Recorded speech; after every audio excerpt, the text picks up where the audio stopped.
తిరుమలలో నేడు భక్తుల రద్దీ ఒక్కసారిగా పెరిగింది. క్యూ లైన్లన్నీ నిండిపోయి ఉన్నాయి. అన్ని కంపార్ట్మెంట్లో భక్తులు శ్రీవారి దర్శనం కోసం వేచి చూస్తున్న పరిస్థితి. గురువారమైన భక్తుల రద్దీ అధికంగా ఉంది. సాధారణంగా వీకెండ్లో రద్దీగా ఉండే తిరుమలలో ఈ రోజు భక్తుల రద్దీ అధికంగా కనిపిస్తుంది. 300 రూపాయల ప్రత్యేక దర్శనం టికెట్లు కొనుగోలు చేసిన భక్తులకు శ్రీవారి దర్శనం నుంచి 3 నుంచి 4 గంటల సమయం పడుతుందని తిరుమల తిరుపతి దేవస్థానం అధికారులు తెలిపారు. అన్ని కంపార్ట్మెంట్లు నిండి ఉన్నాయి. ఈ రోజు వైకుంఠం క్యూ కాంప్లెక్స్లన్నీ కంపార్ట్మెంట్లని భక్తులతో నిండిపోయిన పరిస్థితి. క్యూ లైన్ బయట ఉన్న ATGH వరకు విస్తరించి ఉంది. ఉచిత దర్శన భక్తులు స్వామివారి దర్శనం 18 గంటల సమయం పడుతుందంటూ తిరుమల తిరుపతి దేవస్థానం అధికారులు తెలిపారు.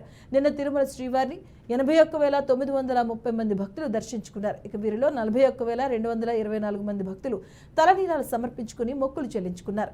నిన్న తిరుమల శ్రీవారి హుండీ ఆదాయం 3.90 కోట్ల రూపాయలుగా తెలియజేశారు.